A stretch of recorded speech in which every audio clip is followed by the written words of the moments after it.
Let's Get To presents Go Go Astros, a focus on H-Town hardball.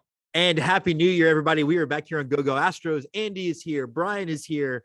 The New Year's not as much fun as anymore since it's not like could the world end. Remember back in 2000? Y'all remember that when we had the whole thing? We had Y2K, right? Which was apparently our computer. Was the world was to end or our computers were going to take us back to 1900? Well, for some people, that's the same thing, isn't it? No, it was absolutely planes are going to fall out of the sky and the whole power grid is going to collapse and we're all going to die. And I parlayed that. I was not married yet or didn't even know my wife. So I parlayed that into the world sex. And we're off and running on 2022, everybody.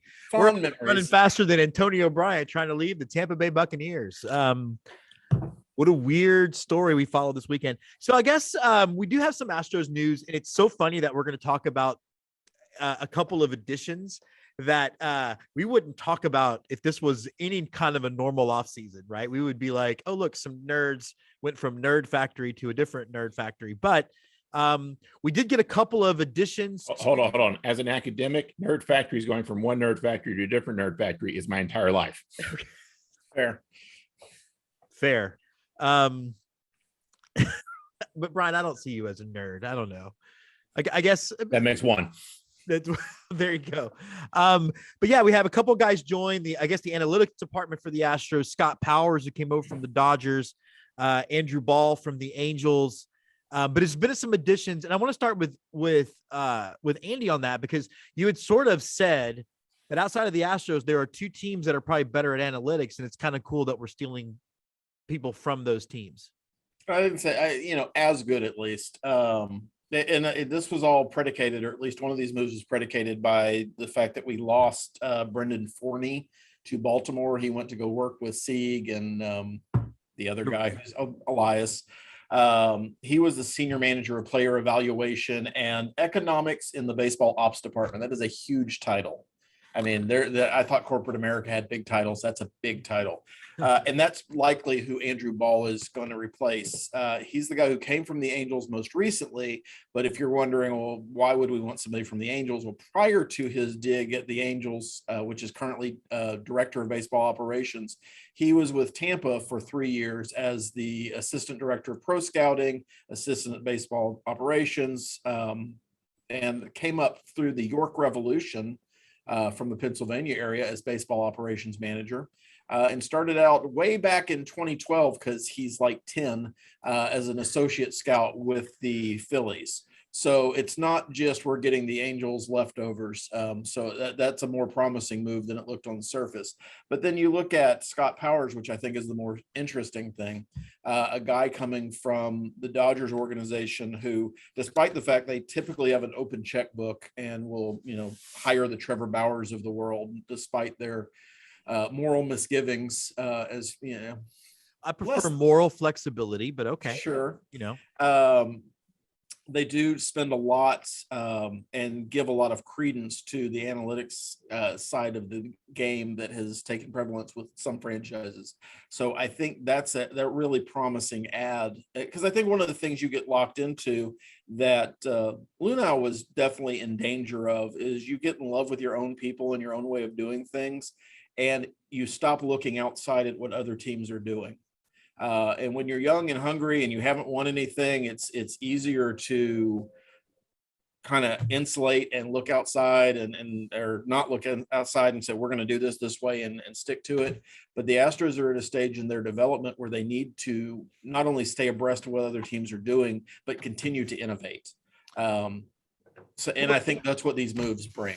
Well, Brian, I think one of the things that I think Andy hinted at, and something that you and I, Andy, had talked about on the show before the show was a thing, was there's the possibility that the Lunau Click transition might actually end up being the best thing for the team, because you do bring fresh eyes, and it does seem like Lunau, as we know, because Forrest Whitley's still on the roster, was super close to certain players or certain guys. So overall, like, what do you make out of some of these moves? Yeah, the transition was different than certainly than the transition we had before, because you took off the head and then put a new, you put a new GM in, but immediately in 2020, there weren't a lot of moves in the rest of the franchise, in the rest of the front office. And that has been something that's been happening slowly. And so this is the first time where I can clearly say, okay, this is clearly I can distinguish this as a James Click front office from a Jeff Luhnow front office. And, there's still transition there. James Click didn't hire the manager. The manager was hired before the general manager, in large part because I think Jim Crane thought that he needed to get a manager in place ahead of spring training, and it may take longer to hire a general manager. Back when the sign stealing report came, the Manfred report came out, and Hinch and Luhnow were fired. So it is part of a longer and somewhat slower transition. I think the other thing worth noting is Jeff Luhnow was someone who had a really clear and distinctive philosophy, wasn't afraid to share what it was. And part of that philosophy is he didn't care a lot what other people thought. Right. And he thought he was doing things the right way. And again, he's got really good results for it. He's also really, in that sense, really lousy at PR. He doesn't really play that game very well. And that's one of the things that's hurt him, I think, coming out of the sign stealing scandal. We'll see what that means for him sort of long term. James Click is a much quieter person. James Click gets interviewed only occasionally, and it's I'm not sure he's uncomfortable doing it, but it's clearly not, Jeff Luhnow would have these interviews where it's like, I am happy to tell you how smart I am. And this is a chance to do that. James Click has these interviews where it's just, I will just try to answer your questions and I will get out of here as soon as I can, because this is clearly not, the thing I enjoy doing greatly in life, which is perfectly, that's not a criticism. That's just an observation. He has no, he needs to make statements to the press and dust his fans occasionally, but he doesn't have to sort of do that. So, I just sort of look at these moves as part of the longer term transition from a Jeff Luhnow front office that was very philosophically, rooted in one place and very forward in that philosophy to, it's been hard for me over the last 2 years to figure out what's James Click's philosophy. And part of that is he inherited a really good team. Yeah. And he's not had to make a ton of really large moves, particularly going into 2020, where most of the moves were made before he got in. And I think the first trade he made was for Brooks Raley, which is not exactly, our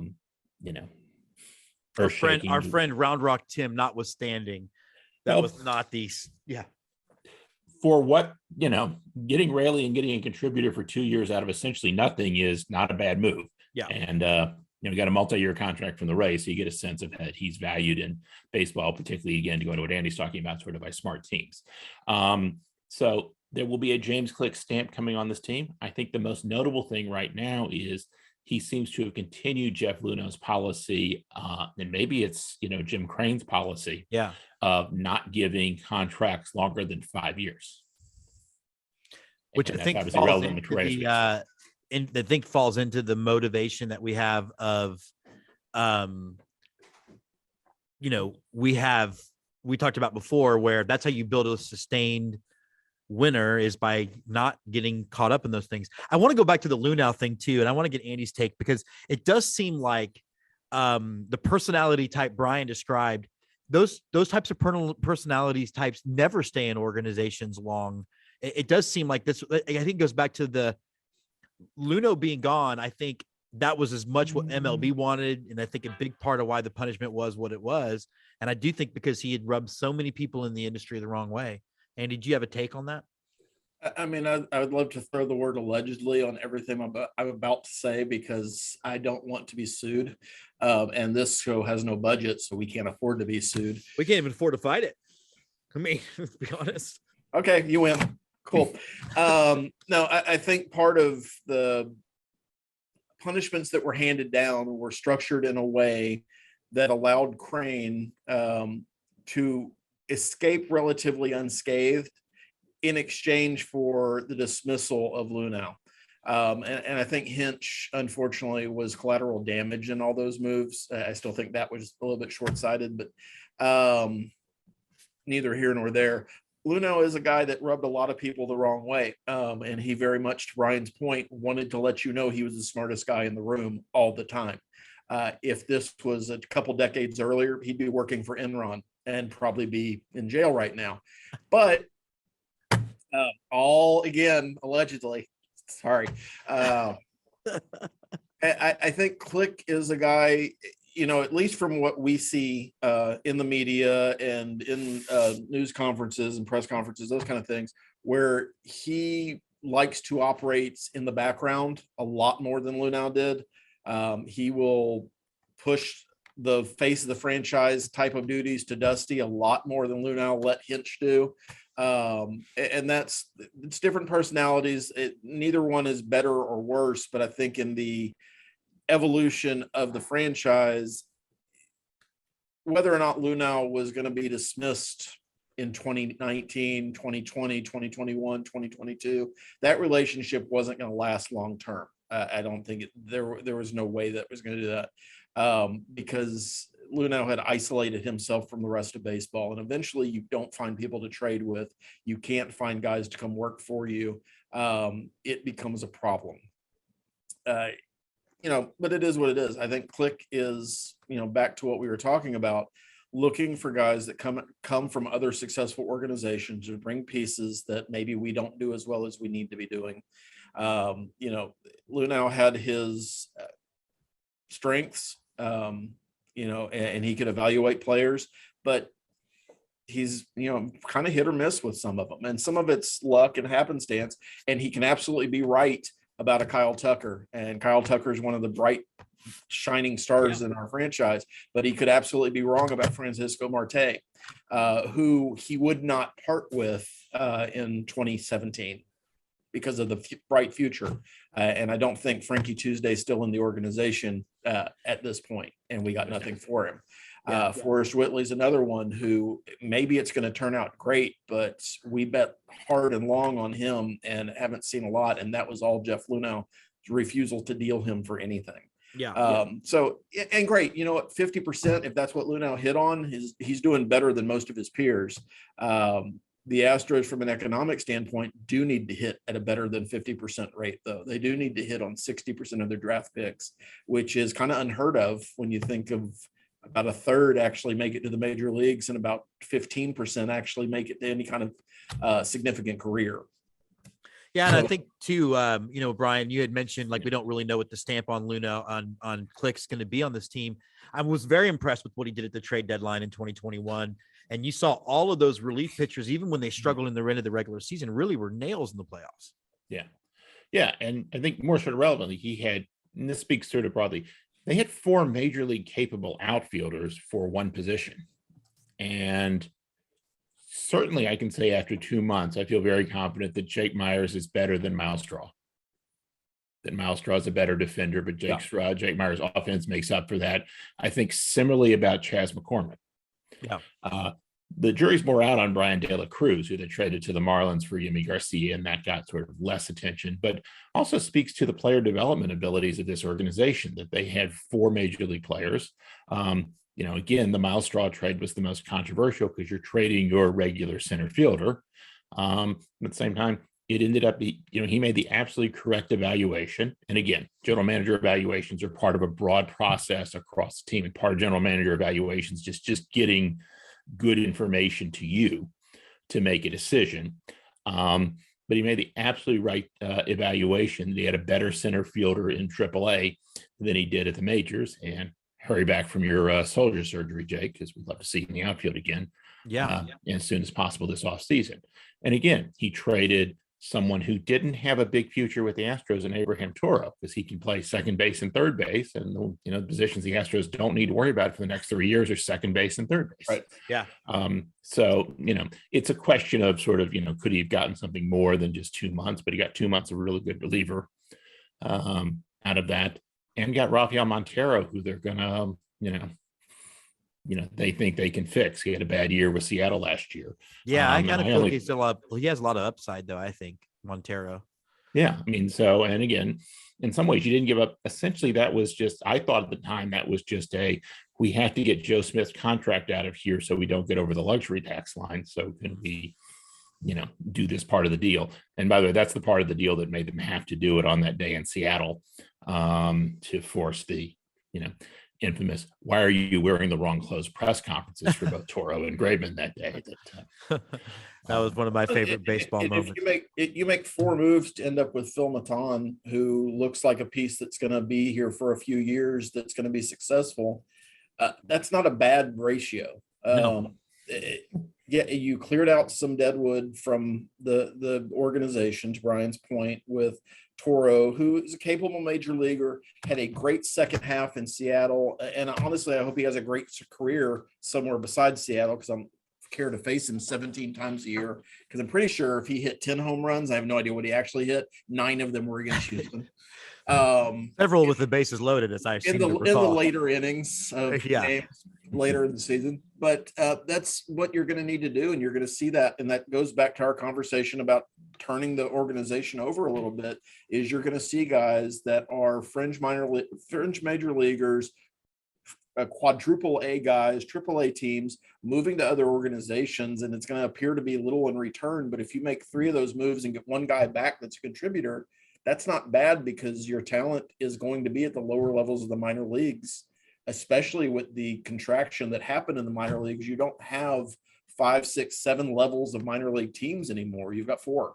Yeah. And those 4 are going to be more condensed, which means you're going to have younger guys coming up sooner, which, hopefully if the players pan out, it eases the sting of a Carlos Correa not signing a 10-year deal with Houston. Not that one's ever going to be presented, but because you've got Jeremy Pena coming up, and hopefully the guy who's going to replace Jeremy Pena is 4 years behind him. And look at what happened with the rotation. This rotation has lost over the last several years Garrett Cole, Charlie Morton, Dallas Keuchel, but they've replaced them with young players who, they're not as good as Garrett Cole, right? But Framber Valdez, Jose Urquidy, Luis Garcia are all high-quality major league pitchers developed out of the Astros organization. None of them were huge prospects. Yeah. None of them were like, none of them were as high as Francis Marquez on any of the prospect lists. But if you look back at 2017 and go like, okay, well, they're not going to keep these guys, they're not going to keep these guys forever. They need to keep developing young players. They've done that. And again, I wrote something before Christmas on my blog comparing the Astros to the Cubs. The Cubs haven't developed a whole lot of really good young players in the last couple of years. The Astros have kept doing that, and they've got Yordan Alvarez and Kyle Tucker, young star players in their lineup. And so they've been able to maintain themselves as a 90-win team. The Cubs went and traded all their good players because they looked to the future and said, these guys are going to be already expensive, and we don't have any young players to supplement them with. The Cubs have already torn it down. Like if you look at recent World Series champions, I mean, Kansas City, obviously they're in a less advantageous economic position, but they keep every couple of years, they've got some teams coming up through the minors. I think they swept.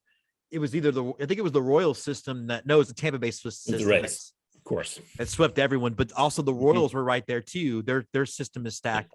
But I want to talk about 2 national stories, mostly because our new MLB show, The Joys of Mudville, will start next week.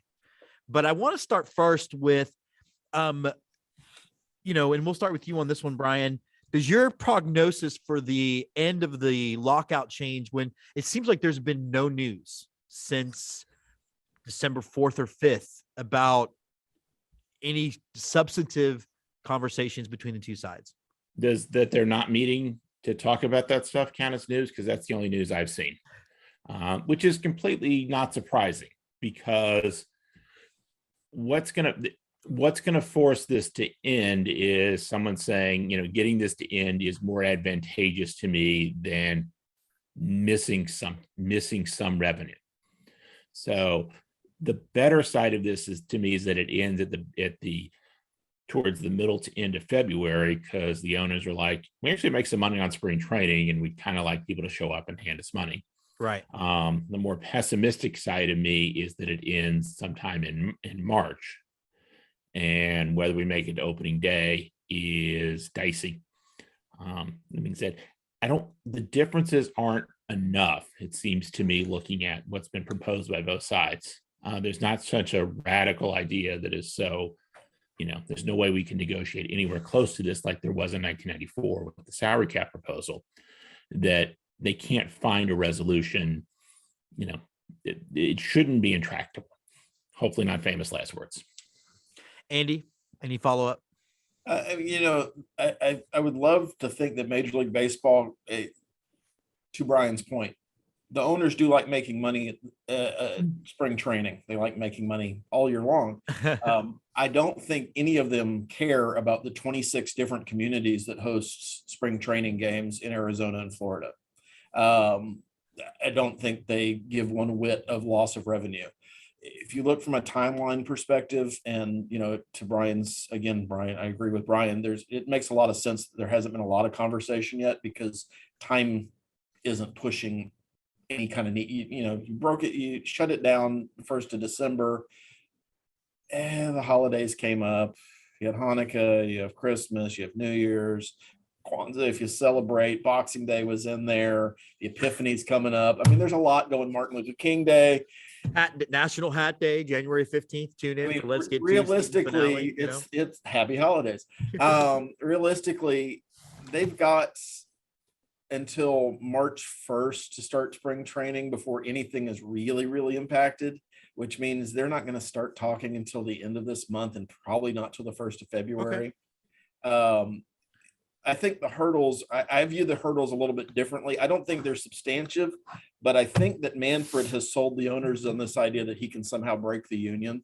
A lot of people. I really think that's it. I really think his ultimate goal is breaking the union, and everything from the Astros decision to sticky stuff and how that was handled to letting it leak that there were two different kinds of balls. I mean, I think all of that is to. But a lot of people who were smarter than Rob Manfred have tried to break the union, and the Major League Baseball Players Union is the strongest sports union that has ever existed.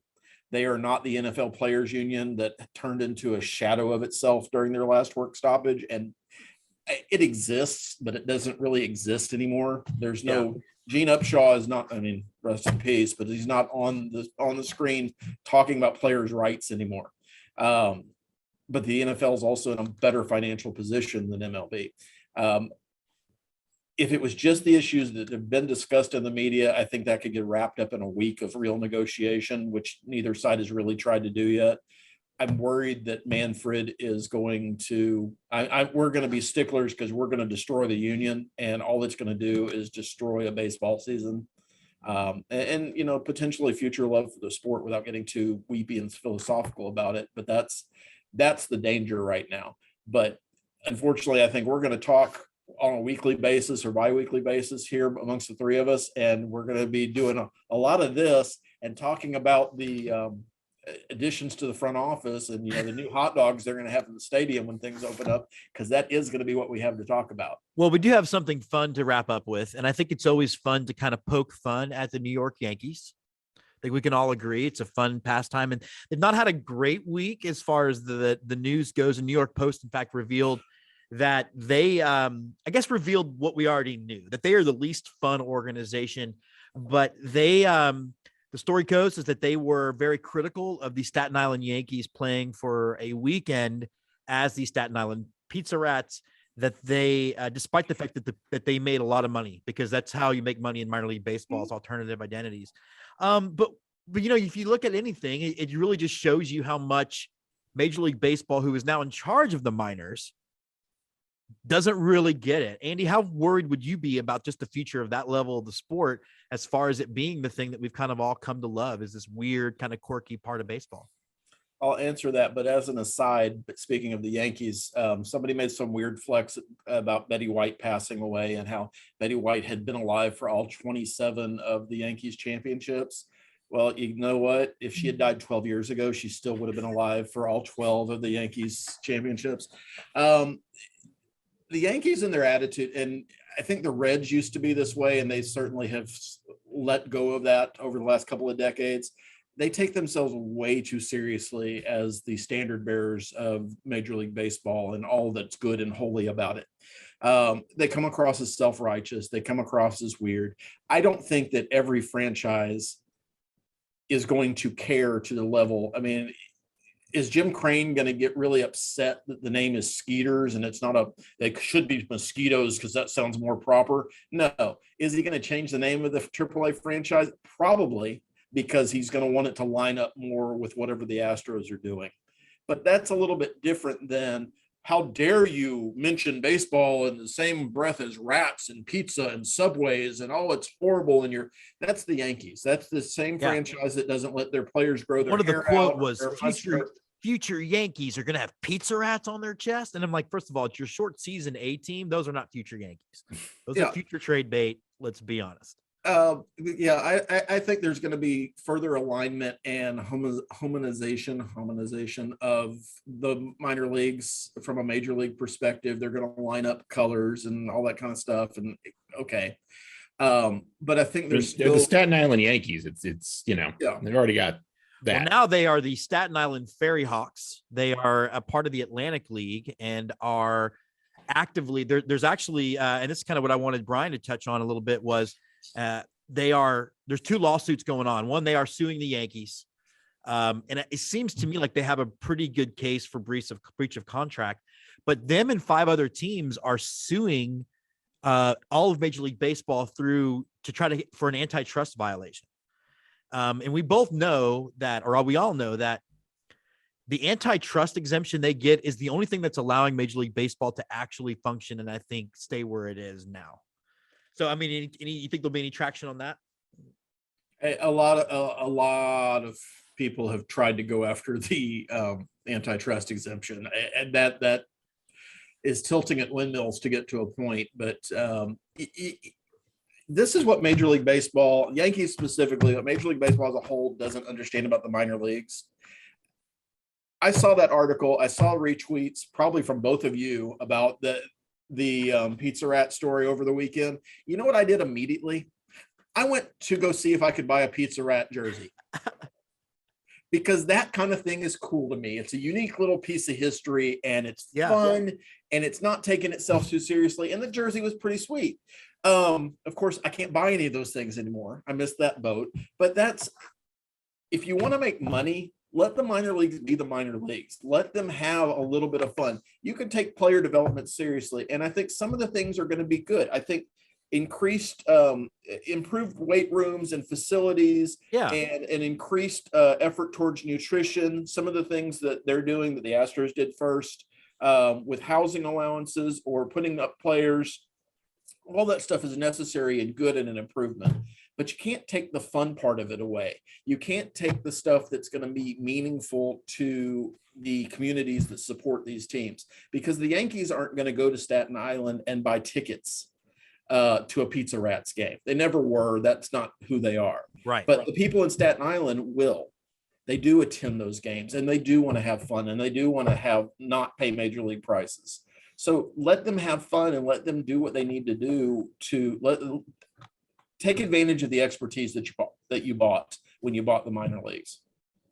Brian, you're up there. I mean, that's the thing is you're up there. I mean, what is that sort of like? What is it about the Yankees that make them such sticks in the mud? I mean, you still can't have a beard. There are no names on the backs of jerseys, and God forbid if you're a fan and you put a name on the back of a jersey, because then you just get roasted on Twitter. Or they'll pee on you in the urinals at Yankee Stadium. Yeah.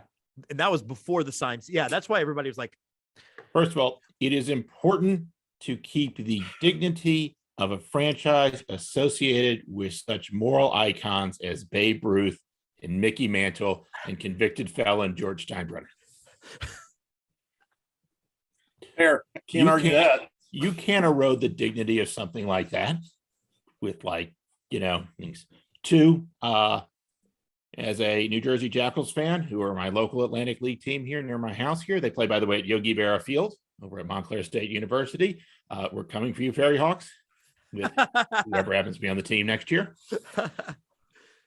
3, Pizza Rat is a great symbol of Well, the type of New Yorkers I teach at my college, which are working class New Yorkers, who are people working hard, striving, who, if they find something that they can take advantage of, something that falls their way, a little bit of benefit in life, right? They will take that pizza slice, they will run through the subway with it, and they will take it because that's, the up from the bootstrap mentality that New York has always had. And if the Yankees don't care about that, they don't really understand the New York that my students understand. My students from Staten Island, who have a great deal of Staten Island identity and pride, and in that and that's the Yankees' loss. Which we're used to seeing as Astros fans. That's right. I just want Pete Davidson to weigh in on this. Like I want him to get involved. He's busy with Kim Kardashian. And that's just, brings a thought to my mind. How inept are the Mets? Because literally everybody feels this way about the Yankees except for Yankees fans. Yeah. The Mets are in that same market and could be that team, but they're so horribly mismanaged that it can't even take advantage when the Yankees continue to do stupid crap. It's not just about winning. It's like literally, hey, we're the subway team. We're the team that goes to work. We're the team that tries hard and does all the things Brian said would resonate with New Yorkers. Instead, they're the team in Queens that nobody wants to go see. Yeah. They're the team that's put its identity on a team that used to be in that town. If you go out to Citi Field, there's more stuff there about Jackie Robinson than there is about Tom Seaver. And their franchise is the Brooklyn Cyclones, which have this really cool park and this really neat thing, but it is connected to a New York identity of, Jewish guys from the 1950s. And it's not sort of the New York of today. And, again, some of this speaks to sort of the long-term sort of thing about baseball is we appeal too much to people who want to think it's 1955, and Willie and Mickey and the Duke is a fun debate we can still have today. And a good song. Hey, but, the game has changed, and I want to embrace the changes of the game, and I'll try not to be an old man too much, even as I become an old man. But as Rob Manfred said, it's just a regional game, and we can't get involved with regional decisions because why would we want to do that? Why would we want to do that? And yeah, unless it's depending on what region wants to have their roof open. Yeah, I mean, if your region is cool with racism, we're good. Yeah, because that's a regional decision. If you want to pretend it's 1955 and nobody's ever going to move to the West Coast, we're good with that too. Well, and Brian did mention the Brooklyn Cyclones, and on August 4th, Let's Get To will be at the Brooklyn Cyclones. Brian, I hope to see you out there for that. We will work on that. Absolutely. For that game. But I'm glad to be back. Glad to be talking to you guys, talking a little Astros. We will be back next week. We're going to start coming up with some weird stuff. Long-term fans of the show, remember, we got really weird during the COVID pause. So I'm excited about that. But thanks a lot, guys, for jumping on, and Go Astros. Go Astros. Happy New Year and Go Astros.